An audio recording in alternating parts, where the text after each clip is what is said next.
E aí galera, voltei, professor Andreas na área aqui mais uma vez pra gente falar sobre estudo dos gases. Povo, vamos começar o livro 3, tá? Então pega ele pra mim, deixa do ladinho ali, abre em física, frente A e estudo dos gases é o que a gente começa a estudar agora.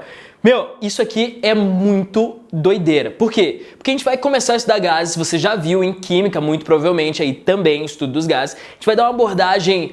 A princípio pode parecer igual, mas a gente vai dar uma abordagem diferente, tá? Como assim, prof? A gente vai estudar os gases e depois a gente começa a estudar a termodinâmica, que é o quê? A gente faz os gases trabalhar pra gente. Como assim? No motor de carro, por exemplo. Meu, você vai aprender aqui mais pra frente como funciona um motor de carro, cara. Isso aqui é muito legal. Enfim, vamos lá. Estudo dos gases. Só que antes de chegar nessa partezinha mais prática, vamos estudar um pouco de teoria. Povo, o que a gente vai estudar? Nós vamos estudar gases ditos ideais. Professor, ideal é aquele gás perfeito? É. A gente vai estudar gases perfeitos. Existe isso, professor, no nosso mundinho aqui, no nosso planetinha, existe gás perfeito? Não. Porém, em várias situações, muito se assemelha a isso que a gente vai estudar aqui, tá? Se você for para uma faculdade de física, daí você estuda os gases reais. Mas aqui já dá uma boa ideia, uma ideia massa sobre várias coisas no teu cotidiano, tá? E o que são esses gases ideais? Anota isso aí para mim, as características dele. Característica do gás ideal é alta temperatura, baixa pressão e colisão perfeitamente elástica. Para você que não lembra aí do primeiro ano, colisão perfeitamente elástica é uma colisão perfeita, uma colisão sem perda de energia. Seria basicamente assim, ó, imagine que eu tenho uma bolinha e eu solto essa bolinha, a bolinha vai e sobe de novo, né? Uma colisão perfeita é aquela colisão assim, que eu solto a bolinha bate aqui e ela volta exatamente para a mesma altura, daí eu consigo pegar de volta. Professor, existe bolinha assim? Não, porque não existe colisão perfeita no nosso mundo macro. Mas até aquelas bolinhas de borracha que ela pula assim, que ela quase chega, né? Ela perde muito pouco de energia. Agora, o gás, que é micro, o gás, ele consegue aqui, batendo nas paredes do recipiente, fazer muito próximo de uma colisão perfeitamente elástica. Não perde nenhuma energia. Ou seja, se esta molequinha aqui, ó, esta moléculazinha aqui, ela bate na parede do recipiente com a velocidade de 10 metros por segundo, ela vai voltar com a mesma velocidade de 10 metros por segundo. Sucesso? Então, anote aqui para mim, os gases ideais, características desses gases é que eles têm alta temperatura, eles têm baixa pressão e eles fazem colisão perfeitamente elástica com as paredes do recipiente. E outro detalhe, uma molequinha não interage com a outra. Tá? Uma molequinha não interage com a outra. Então, elas não se atraem nem se repelem ali. Beleza. Sabendo disso, vamos começar a estudar esses gases. Só que para estudá-los, eu preciso que você saiba o que são as variáveis de estado. As variáveis de estado, que são as grandezas físicas que a gente vai brincar aqui, são essas três, ó: temperatura, pressão e volume. E eu preciso que você tenha aí na tua mente bem certinho o que é cada uma delas. Quanto mais certinho você tiver esses conceitos, mais fácil vai ficar esse capítulo aí. Temperatura, pressão e volume. Vamos começar pelo volume, que é o último. Então vamos começar pelo último, né? Que é o volume. Povo, gás, em se tratando de gás, ele tem um volume definido? Lembrando que volume é onde o recipiente, onde ele está, no caso, o espaço que ele ocupa. Então eu já te falo uma coisa, o gás, ele não tem um volume nem uma forma definida, tá? Ele pega sempre o volume do recipiente. Professor, e se tiver... Olha só, professor, eu tô com uma dúvida aqui, uma dúvida que eu sempre tive, professorzinho. Vê se o senhor consegue tirar essa dúvida de mim. Tá. Imagina esse recipiente aqui, professorzinho, e tem uma molequinha de gás só uma molequinha aqui. Cara, a gente fala que o volume desta molequinha de gás é o volume do recipiente. Sim. Se essa era a tua dúvida, sim. Então, o volume de gás é o espaço que ele ocupa, que é sempre relacionado a onde ele está contido, tá? Se tem mais molequinhas ou menos molequinhas, não me interessa. Só me interessa onde que ele está contido. Ficou muito claro isso aí? Esse é o volume. Fechou? Você consegue imaginar volume agora de gás? Tá. Segunda coisa, pressão. Pressão, povo, você pode pensar o seguinte, pressão você já sabe, já viu em algum momento da tua história que é força sobre área, confere? Beleza. Pressão, eu gostaria que você relacionasse na tua cabeça com uma quantidade de colisões com as paredes do recipiente. Fechou? Quantidade de colisões com as paredes do recipiente. Isso é pressão. Quanto mais colisão tiver, maior pressão. Quanto menos colisão tiver, menor pressão. Daí já me fala o seguinte, ó. Eu tenho essas molequinhas aqui, cada um indo para um lado. Olha para cá. Molequinha, cada um indo para o lado e tal. Essa aqui vai para lá, essa aqui vai para cá, essa aqui, essa aqui vem, sacou? Cada um indo para o lado. Elas são independentes entre si, né? Beleza. Se eu diminuir esse volume, ó, diminuir o volume, você concorda comigo que as molequinhas vão bater mais na parede do recipiente?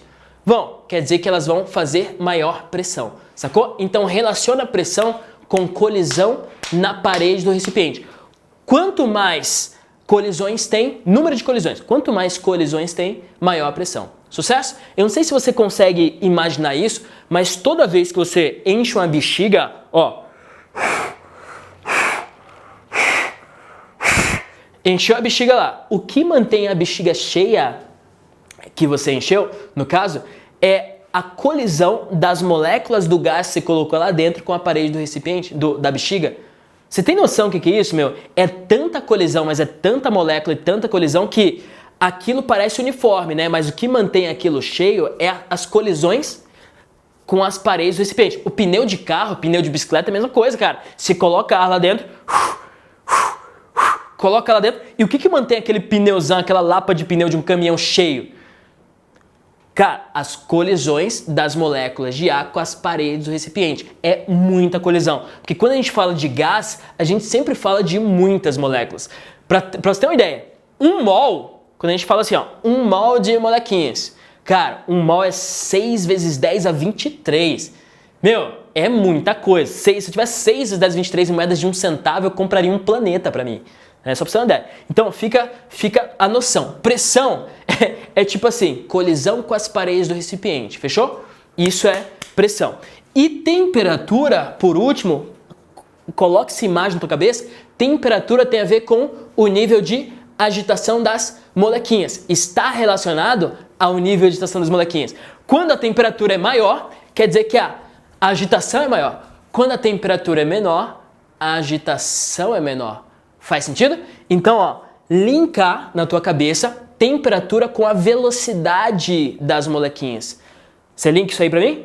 Temperatura com a velocidade das molequinhas. Quanto maior a temperatura, mais rápida as molequinhas estão. Então, se você conseguir linkar essas 3 coisas com o que eu falei, vai ficar muito mais fácil, tá? Beleza? Sabendo disso, daí eu já vou te mostrar a equação geral dos gases, que é aquela famosa... Lembra dela? Não, professor. Nem tão famosa assim. PV-nRT. P vezes V é igual a N vezes R vezes T. Essa equação que vai resolver tudo neste capítulo. PV-nRT. Professor, o que é o P? O P é pressão, tá? P de pressão, que pode vir em várias unidades diferentes, mas eu já vou te falar como que você vai saber qual unidade usar, tá? P é pressão, V é volume, então, cuidado, não é velocidade, tá? Pressão vezes volume é igual a N, que é número de mol, então coloca ali pra mim, número de mol. Lembrando lá da química que o N, número de mol, é massa sobre massa molar. Lembra disso? Número de mol é massa sobre massa molar. Algumas questões trazem isso aí pra você, traz isso aí pra você. Beleza, N é número de mol, né, prof? Isso. O R é a constante dos gases. E daí dá uma paradinha, olha pra cá. Olha pra cá. O R é essa constante aqui, ó. Não se preocupe, não precisa decorar, vem na questão pra você. O R é 0,082 atm litro mol Kelvin ou 8,31 joule mol Kelvin, tá? Das duas, uma. Não precisa decorar, de novo. Porém, eu queria que você olhasse com carinho agora, abra o seu coração, abra sua mente e olha pra cá, ó. Quem que define qual unidade se vai utilizar das outras bandeiras? O R, meu. Se ele te deu esse R aqui, você vai usar a pressão em atm, você vai usar o volume em litros, você vai usar o N em mol, obviamente, e a temperatura, me escute agora. A partir deste capítulo, pra frente, temperatura sempre em Kelvin, tá? Sempre em Kelvin. Professor, e se ele me der em graus Celsius? Para você transformar, ó, de Celsius para Kelvin, você vai fazer o seguinte, ó. Kelvin é a temperatura em Celsius mais 273. Fechou? Então já anota aí, já te deu o bizu. Se ele te der em Celsius, tem que transformar para Kelvin. Todas as contas que você for fazer a partir deste capítulo agora tem que ser em Kelvin. Sucesso? Beleza? Tá, então ó, P vezes V igual a N vezes R vezes T. Não esqueça dessa fórmula, a equação geral dos gases, que a gente chama de equação de Clapeyron. Sucesso? Então, pressão, volume, N vezes R vezes T, temperatura sempre em Kelvin. O R, quem define, são esses caras aqui. Só para você se ligar, um ATM, eu sei que você sabe isso aí, mas eu vou colocar aqui só para relembrar, né? Um ATM equivale a 10 a quinta Pascal, ou 10 a quinta newtons por metro quadrado, tá? Isso aqui tá no SI. Então, se ele te der essa constante aqui, tem que usar essa parada aqui. Agora, se ele usar isso aqui, você usa em ATM. Se ele usar isso e te der isso na questão desse transforma, só multiplica por 10 a quinta. Sucesso? Então, PV, NRT. Só dá uma olhadinha pra cá, pra mim, uma coisinha, ó. Vou passar o T pra cá. Vai ficar assim. Ó, dando um spoiler da próxima aula. Não, professor, não faz isso. Eu vou dar um spoiler da próxima aula. P vezes V sobre T igual a... Professor, não vai olhar. Pode olhar. N vezes R. Ó, eu passei o T pra cá, ficou P vezes V sobre T igual a N vezes R. O R é uma constante. O N, na maioria das questões, também vai ser constante, porque o sistema vai ser fechado, não vai sair gás, sacou? Então vai ficar P vezes V sobre T igual a N vezes R, que é uma constante. Daí que começa aquela historinha que você já conhece, que é PVT igual a constante. PVT1 igual a P2V2 T2. Pivete 1 igual a Pivete 2. Já viu isso aí em algum lugar? Enfim. Mas isso é para a próxima aula. Então, ó, para você ver que não passa daquilo, tá? Essa é a equação. Um exemplo. Vamos lá. Questão 8 do teu praticando. Vamos fazer junto? Pode ser? Enquanto eu apago, começa aí a questão e a gente já faz, tá? Questão fala o seguinte, 8 do praticando. Um cilindro de 16 centímetros de diâmetro e 30 centímetros de altura. Ó, ele quer complicar a tua vida, mas a gente já tá acostumado com isso, né? Ele te deu o diâmetro e te deu a altura. O que ele quer? O que ele tá te dando de fato? Ele tá te dando ocultamente o volume, né? Porque um cilindro, como calcula o volume de um cilindro? É a área da base vezes a altura. Fechou? Tá. 16 centímetros de diâmetro, 30 centímetros de altura, está cheio de oxigênio a 10 graus Celsius e com pressão de 10 atm. Tá. Qual é a massa em gramas do oxigênio dentro deste cilindro? E ele não te deu a constante, mas a constante é 0,082 atm litro mol Kelvin. Sucesso? Beleza? Tá, então vem comigo e vamos lá fazer essa continha aí. Ele quer saber a massa em gramas de oxigênio. O que eu tenho na equação? P vezes V igual a N vezes R vezes T. Professor, mas não tem massa nessa equação não.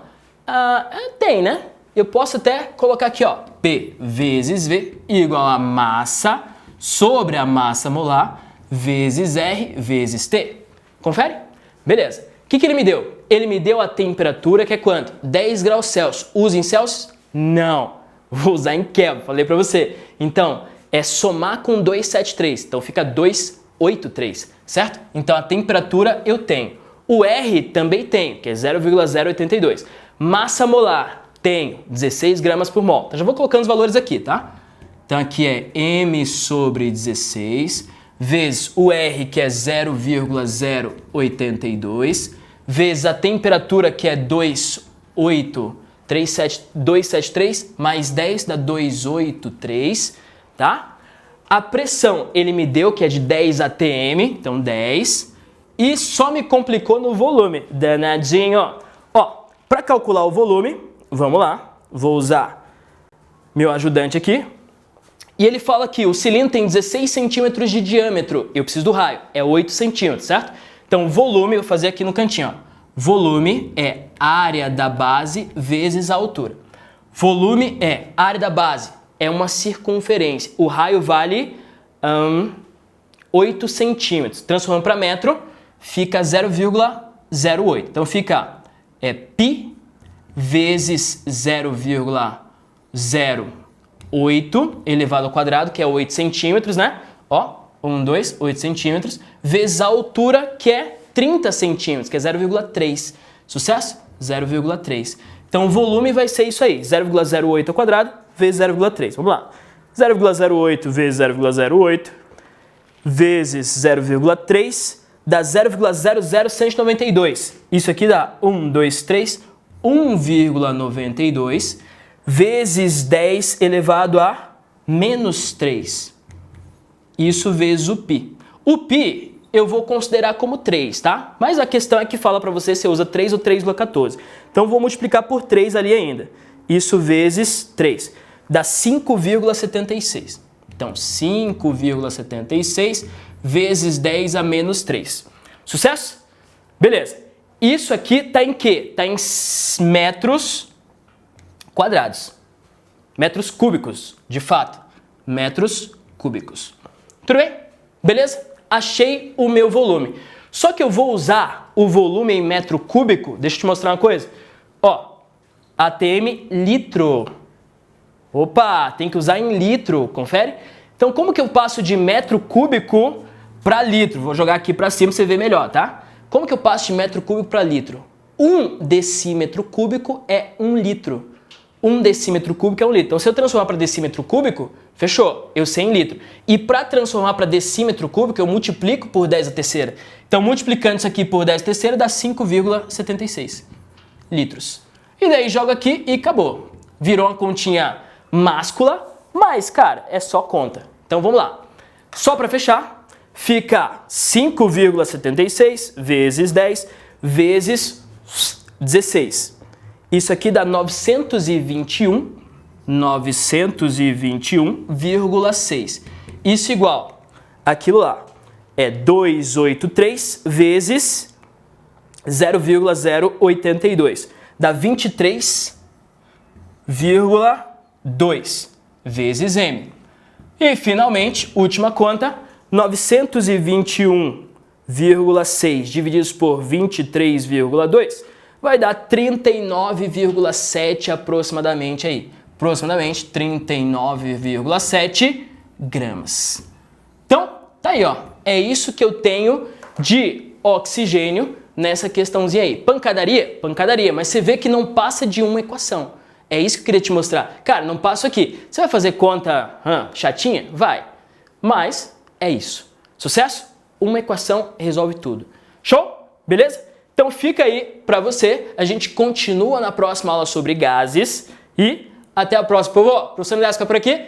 Tchau!